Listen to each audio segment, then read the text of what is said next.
Sveiki, turbūt mane jau pažįstate arba prisimenate iš praėjusio pokalbio su kolege Neringa. Na, o šiandien apsikeitėme vietomis ir šį patogųjį pokalbio vedėjos kresliuką užimsiu aš. Na, o kitą perleidžiu Jovitai. Jovita, kaip tave pristatyti? Jovita ar Jovita organizuoti namai? Aš esu Jovita, profesionali namų organizatorė ir organizuoti namai įkūrėja. Knygos Organizuoti namai autorė. Ir taip pat TV laidos Organizuoti namai kūrėja ir vedėja. Tai Jovita, man tikrai didelė garbė šiandien tave kalbinti, nes esu tikrai gerbėja tavo knyga puikuojasi mano namų lentynoje ir stengiuosi kasdien bent mažais žingsneliais judėti to organizuotesnių namų link. Nes iš tikrųjų pati visada jaučiu, kad susitvarkius namus ir kai jie yra tvarkingi, net atrodo ir viduje švariau ir nuotaika geresnė. Tai turbūt šiandien pasikalbėsime temomis tokiomis tiek man, tiek tau, tiek manau, kad daugeliui aktualiomis. Tai kaip tvariai planuoti, kaip protingai planuoti namus, kad būtų tausojama aplinka ir mažinamas vartotojiškumas.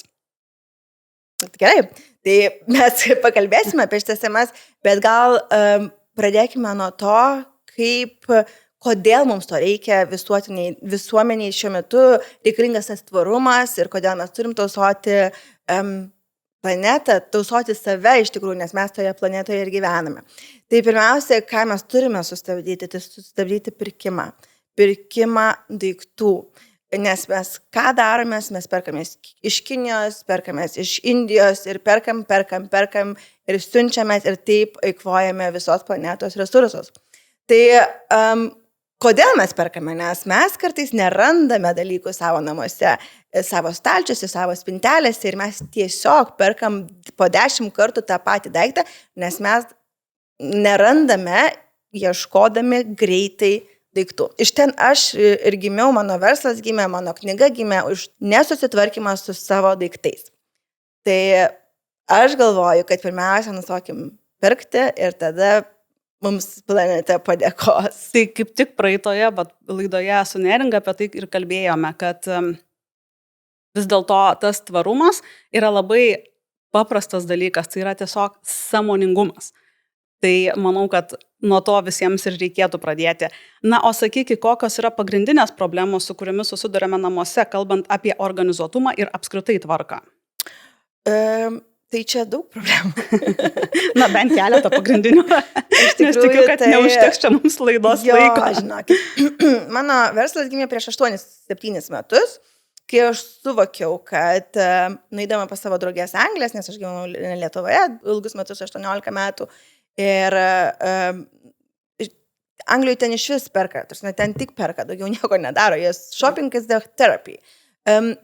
Ir atidarydavau, tarkim, make a cup of tea, sako, pasidaryk cup of tea ir aš nerandu tos arbatos, tenai, tose spintelės, tai galvoju, kodėl, kame esmė, kodėl pas jos tiek daug dalykų, kodėl pas jos atidarius spintelės šitiek daug dalykų. Tai vėlgi grįžtame tą patį, kad jos prisiperka tų arbatų, 2016 dar ten gale kažkur, 2018 jau truputį link tavęs, 2021 jau beveik prie tavęs ir 2024 net beveik nėra, nes tik tai jas naudoja, o tas kitas tiesiog pasilikę. Tai ko jos nedaro, tai reiškia, kad neišima visos esmės, kas yra spintelėse, neperžiūrė datų ir viskas tiesiog kaupėsi. Ir kadangi prisikaupė daug, jos neranda jau šviežių arbatų, jos tiesiog nusiperka dar vieną arbatą. Tai va čia vėlgi grįžkime tą patį, kad toks nesuvokimas, kad reikėtų prasivalyti tas spinteles, tas rūbus, viską prieskonius, kad kiekvienais metais bent jau kartą į metus mes turime viską išsiimti, prasižiūrėti datas, ko nenaudojam, ko naudojam, ko nebenaudojam, nesgi mes gaminam etapais dažniausiai, mes gaminam azijietiškai mėgstam gaminti, po to mes norim tiesiog lietuviško maisto, tai tos jau azijietiškos tikriausiai karis kažkoks pasenęs, tai išmetam ir taip tiesiog rūšiuojam savo gyvenimą su viskuo. Tiesiog rūšiuojam. Ir žinai, aš pagalvojau, pagavau čia iš tikrųjų kažkur skaičiau, kad Vienas prancūzas per metus išmeta 29 kg maisto, iš kurios 7 kg yra netgi nepraplėštomis pakuotėmis ir mane asmeniškai tai taip paveikė ir aš supratau, kad aš esu viena tų ir vat ką tu pasakoji, man tai yra taip artima, nes tikrai jau dabar čia nežinau kuris laikas, nėra dar taip seniai prisipažinsiu, bet labai ties tuo dirbame ir vat kaip viskas tengiuosi taip ir daryti, kaip tu pasakėjai. Tikrai taip. Ir mano knygoje aš tą rašau, juk apie tai kiekvienoje kategorijoje mes turim tą daryti. Fun fact, kad mes išmetam daugiau negu mes suvalgom, tai mes išmetam 79% maisto ir 21 tik tai mes suvalgom. Ir dažniausiai aš organizuoju virtuvę ir ekstra paslauga jau dabar nebeįeina šaldytuvo organizavimas. Aš jau tiesą pasakius pavargau nuo išmetimo. Kiek mes išmetam daug iš spintelių, tiek pat mes išmetam daug ir iš šaldytuvo, prisiperka po 10 grietinių, prisiperka po pabandymai visokių daržovių, nesuvalgo, jos tiesiog pūna ir tose šaldytuvose, jeigu dar esi užimta moteris, tiesiog jeigu neturi tvarkytojas, tu tiesiog nebesuspėjai ir tu valgai per boltus ir visus reikalus, net negamini, bet tu perki maistą. Dar antras dalykas, tas maisto pirkimas daug ir prisidėjimas į šaldytuvus, tai atėjo visiškai iš neturėjimo maisto, kai mes buvom Sovietų Sąjungoje ir taip toliau. Čia yra istorija, čia yra klasika ir kai mes turėjom deficitą, mūsų mamos turėjo deficitą, neturėjo ko valgyti, neturėjo ką autis, dabar jos turi ką valgyti, turi ką išmesti ir turi milijoną batų. Nes jos gali sau leisti. Ir kas dar pastebėjau, kad žmonės tikrai turėdami daugiau pinigų negu vidutinis, perka dar daugiau. Taip, čia kaip taisyklė, kuo labiau kyla pajamos auga, tuo tu jų daugiau išleidi. Bet dėl to norėčiau pabrėžti, sąmoningumas turi ateiti jau nuo vaikystės, kad belė kiek tu turėtum, tu turi organizuotis tvarkingus namus, tik tai juos rušiuojant ir neperkant tiek daug. Viskas okei, tu dabar kalbi, pasakoji, žinai, ir aš taip pagaunu save, kad iš tikrųjų viskas gerai, susitvarkau, jau susikaupiu, susirušiuoju ir nusprendžiu, kad jau gana čia šerti tuos kandis, žinai, ir mėtyti tą maistą. Ir ką tu manai?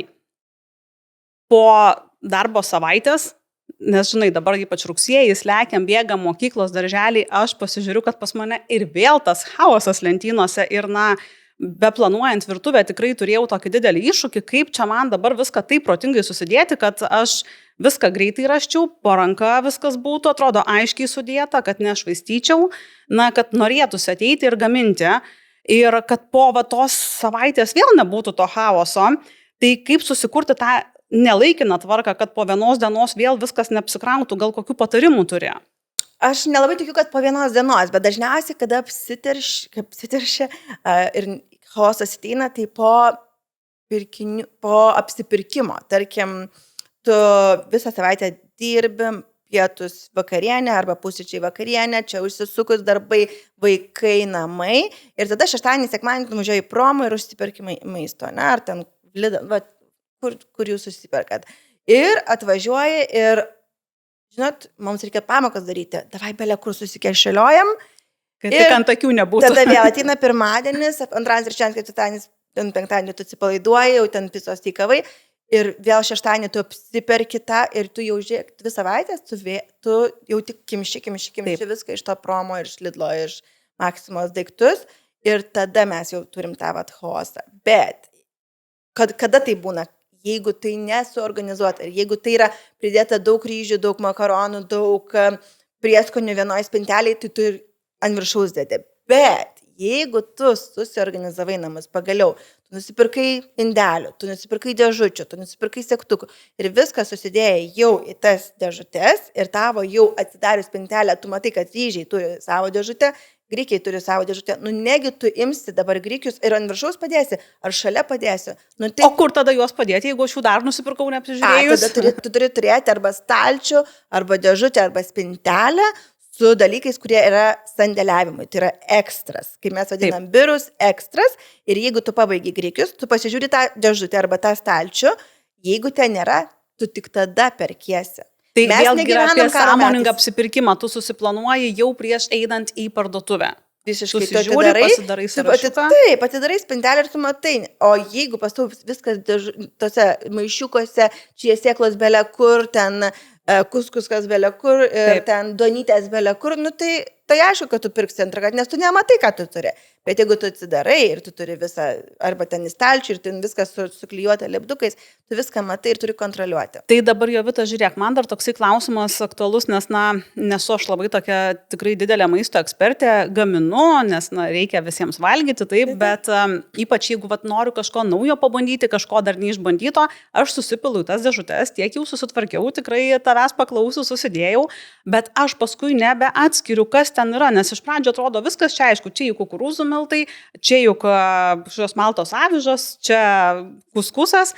Ir po mėnesio kito aš jau žiūrėk nebeatsimenu, kas ten yra, tada prasideda, o gal jau čia nebegalioja, lyg jau ir seniai ėmiau, tai gal turi kokių tipsų, aišku, kaip čia padaryti? Aš kai darau profesionaliai, tai aš turiu tokį aparatą, kur mes įspausinam iškart lipduką ir išklijuojame ant kiekvienos dėžutės, kiekvieno indelio, bet jūsų klientams ir ne tik, ir sekėjams sakau, iškerpam datą, įmetam ir iškerpam pavadinimą ir nėra taip labai jau gražu, bet aš truputį atsiprašysiu, va čia įdeda tiesiog, taip atsidarot ir įkišat pavadinimą, kad matytųsi. Taip. Ir taip pat įdedat ir į datą.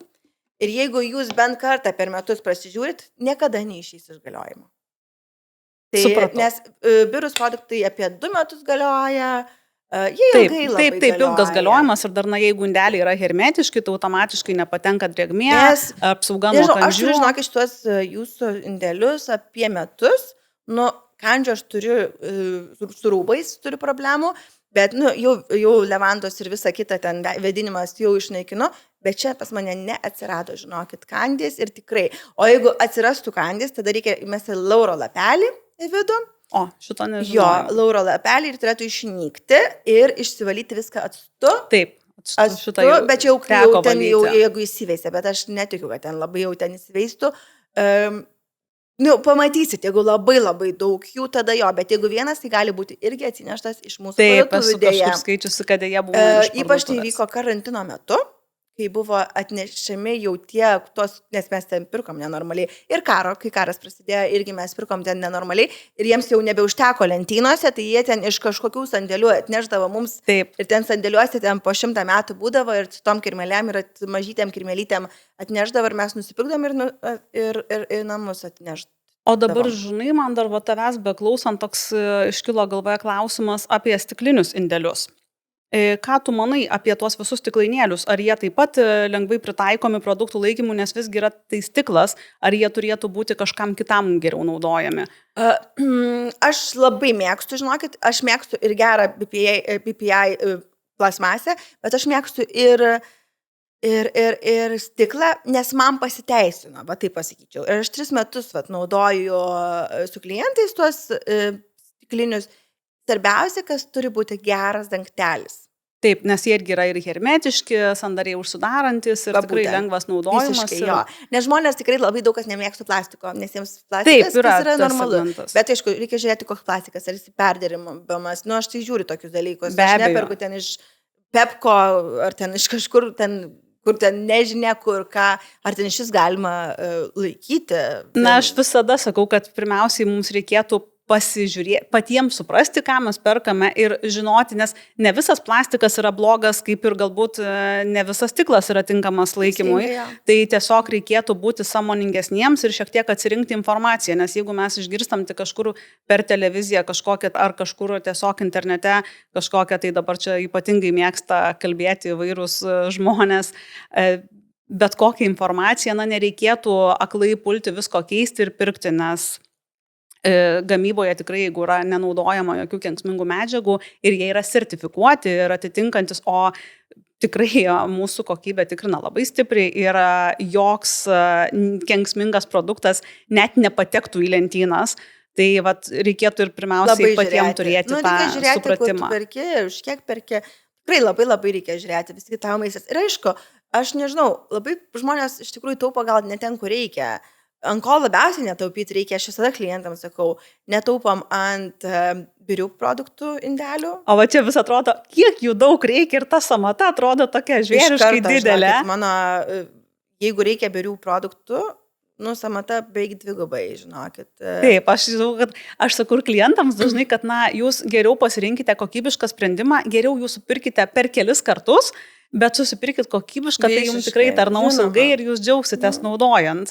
Nes, būna samata ten tiek, ir vakar kaip tik organizavom, sakau, man kažkaip per mažai, sako, užmiršau, asistentė sako, pamiršau paskaičiuoti dar indelius. Tai dar tiek pat buvo indelius. Tikrai, indeliai yra, bet tai yra viskas, investicija. Tai yra pagrindas. Aš esu organizavusi su Brabantijos, kuri turėjo, man atrodo, 14 gal metų jau tą Brabantį, bet gal ten anksčiau kažkaip kitai buvo, bet jie puikus buvo, aš net jų nekeičiau, žinokit. Taip, nes Brabantija tikrai jau yra labai senas gamintojas ir šita kategorija tų birių produktų, ji gaminama tikrai daugybę metų, keitėsi dizainai, keitėsi medžiagos.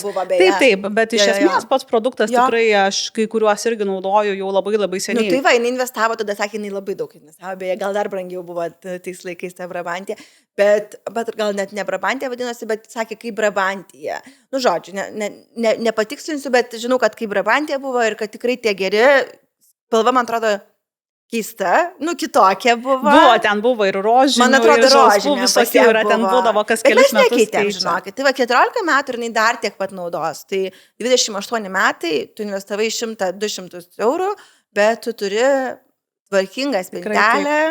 Ir jeigu ten, pavyzdžiui, kartais mes neišpilam visų birių, būna, kad perka, žinot, tokiais kartoniniam dėžutėm būna žmonės perka. Taip. Tai iš ten tikrai nesivarginam, tikrai neperpilinėjam, o tiesiog susidedam dėžutės, o būna taip, kad tiesiog paprastą dėžutę ir ją sudedam tokius, kur tikrai labai retai naudojame. Pavyzdžiui, azijietiški makaronai ten, kur ten labai retai būna naudojami. Ir, o visa kita tai visada miltai visų rūšių, cukrus, grikiai, ryžiai, makaronai, beje, fantastiškas dalykas yra šitas 5 litras tas didysis.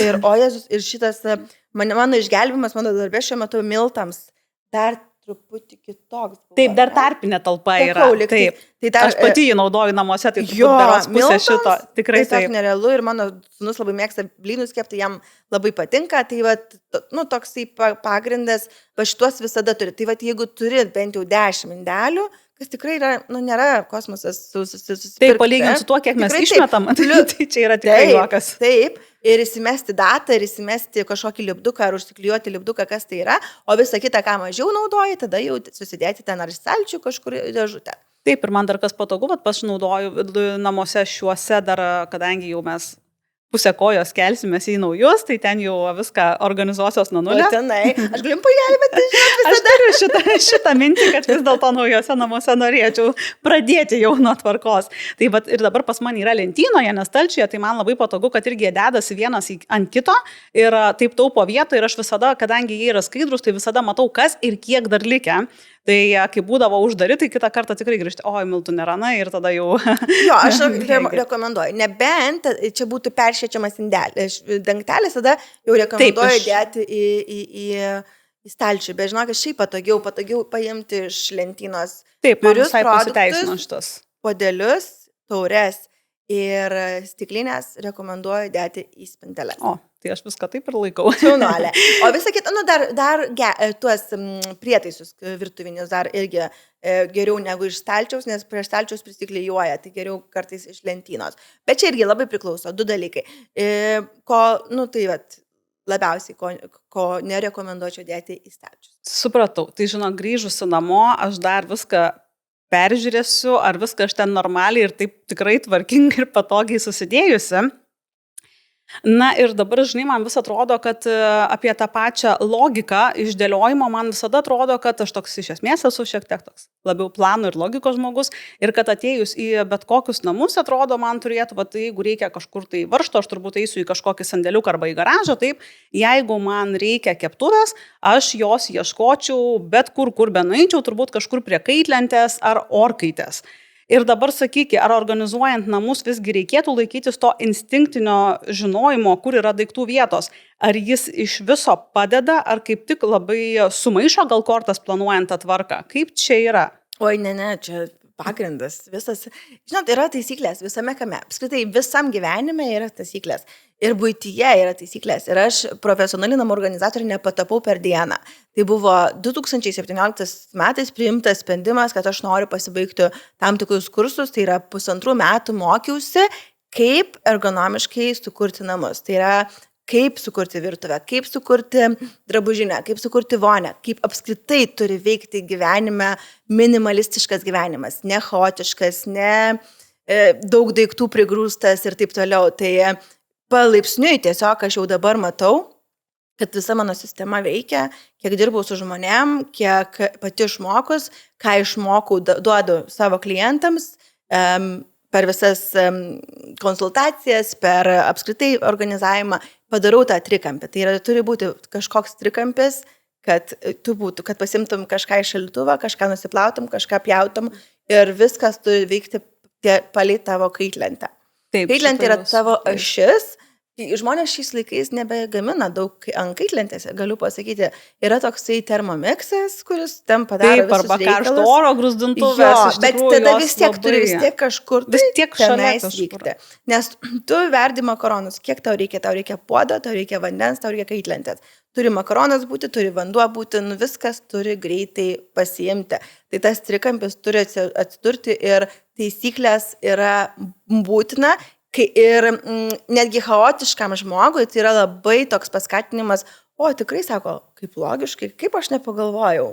Mes labai dažnai paprastų dalykų nepagalvojam, o aš dar kai kūriausi šiuose namuose, tai apskritai studijavau universitete ir man buvo, kad tik kuo greičiau išeiti savarankiškai gyventi, tai man net orkaitės nereikėjo, visą laimę, kad tėtis privertė tą orkaitę įsidėti, tai man apie kažkokį logiškumą buvo toli gražu. Tai dabar taip bent jau kažkaip esu apsipatoginus. Ir ypač jauni žmonės, iš tikrųjų, mamos nemoka, nes viskas priklauso nuo tavo tėvų, bet mano vyras yra labai iš tvarkingos šeimos, bet visai nelogiškos šeimos. Tarsi, jiems svarbiausia, kad stalviršis būtų švarus, tvarkinga. Tarsi, viskas būtų sukaišėta. Bet kaip sukaišėta, visiškai nesvarbu. Čia kaip pas mane dažnai būna automobilyje, žinai, išorė. O viduje.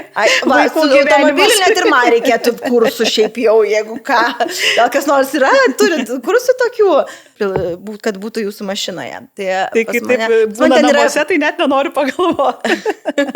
Pas mane namuose viskas kaip ir normaliai, bet mašinoje aš atsipalaiduoju labai, ten ir podelių tikavai ir visko. Ir, dar aišku, mano darbas, tai mano visos dėžutės, mano knygos, tušinukai, kad pasirašyti ir visokie maišeliai, viskas mano mašinoje gyvena. Nelabai gerai. Bet logiškumas vis tiek turi būti, aš kažkokią dėžutę turiu net ir mašinoje, kad atsidėčiau kažkokius valiklius, kažkokius, jeigu sugenda, kad nesivoliotų. Vis tiek man turi tas tvarkingumas. Taip, tas logiškumas vis tiek yra visako pagrindas. Supratau, puikus, žinai, aš dar tavęs labai nenorėčiau paleisti, nepalietusi dar vienos temos, tokios, man atrodo, labai labai svarbios, tai yra maisto planavimo, kadangi, aš pati tikrai esu ta, kuri daug dirbu, einu, bėgu, dar ir po darbo noriu turėti gyvenime, vaikai, būreliai, mokyklos, darželiai ir neslėpsiu, taip kitą kartą gan sunkiai sekasi man susiplanuoti, aš tikrai jau stengiuosi tą savaitės meniu į priekį susiplanuoti, kad nebūtų to tokio chaotiško darimo. Tada jau ten visada savaitgalį apsiperku, ir jau toliau bandau laikytis to savo plano. Ar tu pati planuoji maistą kelioms dienoms, galbūt tu turi kažkokių patarimų ir jau išbandytų būdų ar kažkokių reikmenų, kas padeda visame šiame procese? Taip, aš tai darau jau 14 metų. Oho. Ir beveik griežtai. Tik vasarą mes nukrypstam labai, bet aš nedarau 7 dienom, tai yra per daug. Nes man bandžiau 7, tai man kažkaip labai labai sudėtingai sekasi iš tikrųjų. Aš darau 4, tai yra pirmadienis, antradienis, trečiadienis, ketvirtadienis. Ir mes susiskirstom su vyru, kada kas gamina.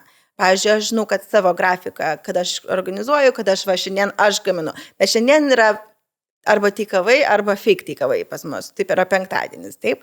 Tada pirmadienis, ketvirtadienis yra labai griežtai, ką pusryčiams, ką dedam į vaikų dėžutes ir ką valgom. Ir mes net nekeičiam, žinokit. Jeigu mes sugalvojam, kad šiandien bus boloneza, šiandien bus boloneza. Ir neklausot jokių vaikai, aš gal noriu šiandien, nežinau, kotleto. Mes labai nuobodus iš tikrųjų, bet aš to kūrybinga. Aš kaip tu mane nuraminai, nes aš vis labai jaučiuosi tokia aš nebebūsiu. Prasta mama net kitą kartą. Patys tegul išmoks, tikrai.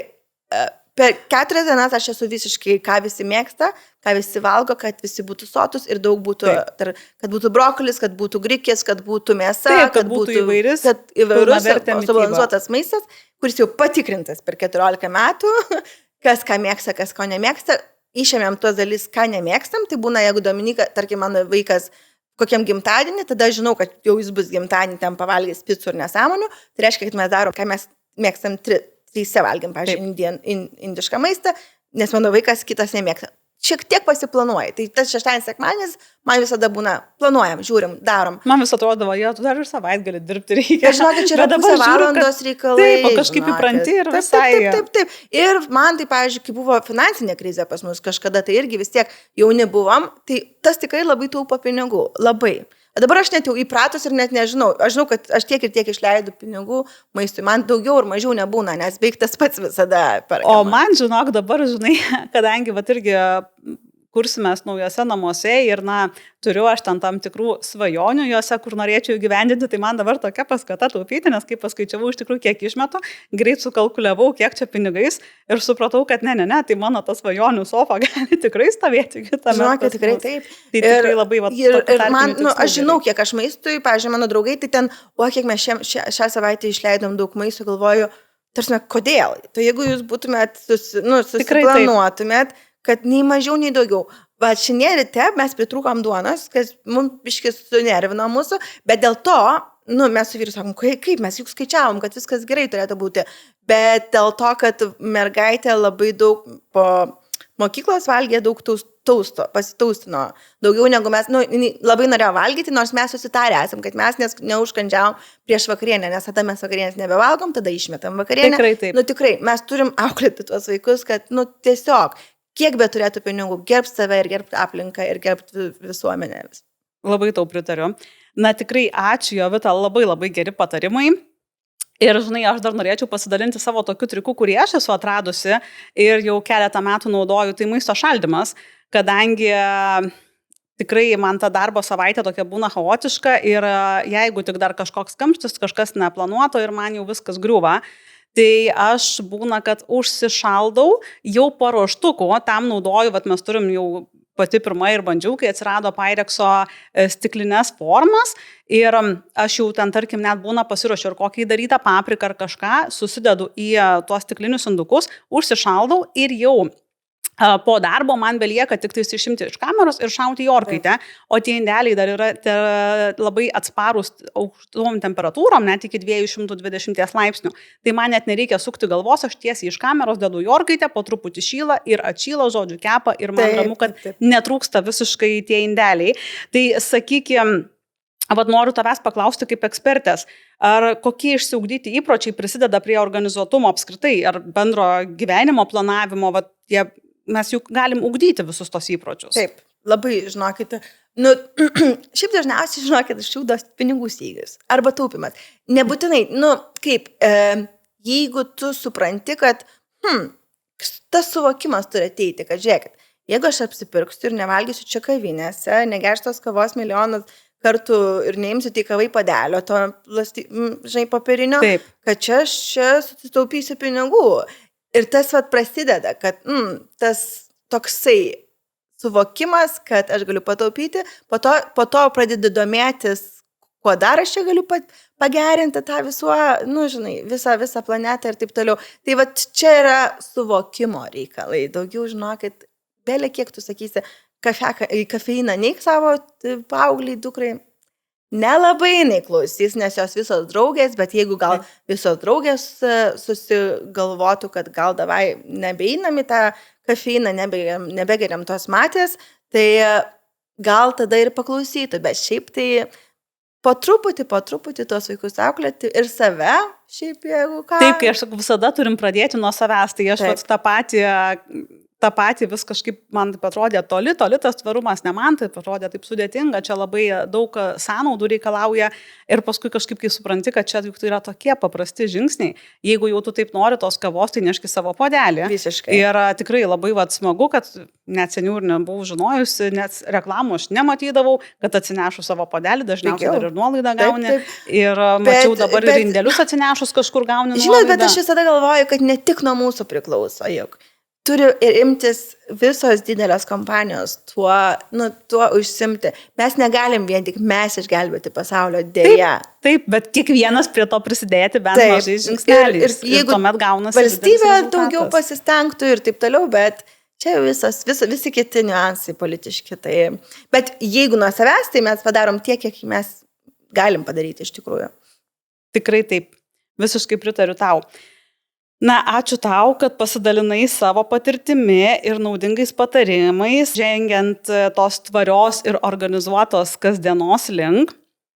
Aš grįžusi namo, ką padarysiu, tai tikrai nekartą atsisuksiu mūsų pokalbį, viską susidėsiu, dar susiguldysiu į lentynėles, nes tos informacijos atrodo daug, tai tikrai dar suksiu šį pokalbį.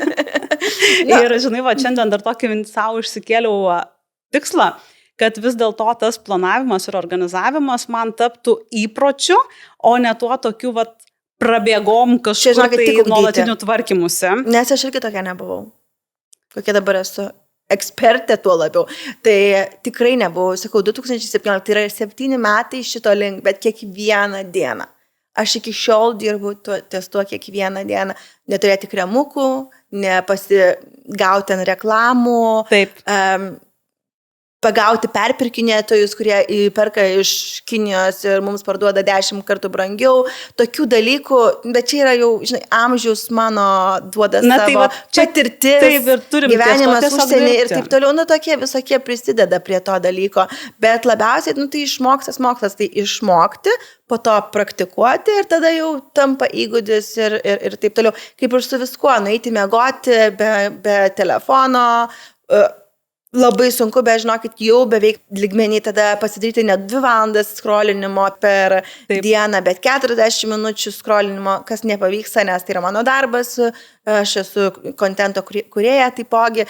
Tai irgi čia jums reikia išsiugdyti, kaip neperpirkti ir neišmesti dalyko, ar ten susiorganizuoti. Man jau reikia dirbti su dar kitokiais dalykais. Bet čia irgi ugdytis. Tai kiekvieną dieną su vyru be 15-10 dedam telefonus. Dedam vaikai, telefonus savo. Aš net būna priminimus susidedu irgi, kad viskas irgi. Taip, visi įpročiai yra ugdymi. Visiškai. O žmogus taip ir tobulėja, kuo daugiau tu su savimi dirbi ir tie vis atrodo nepasiekiami tikslai pasisiekia ir tiesiog sieki daugiau ir daugiau. Mes abi verslo kūrėjas, tai žinom, nieks nepadarys už mus, jeigu mes nepadarysim. Tikrai taip. Tai ačiū dar kartelį, Jovita. Esu tikra, kad ir jūs išgirdote begalę naudingos informacijos ir panaudosite ją savo kasdienoje ir organizuotesnėje kasdienybėje. Taigi atsisveikinu ir susitiksime jau kitose pokalbiuose, kurie bus netrukus. Viso.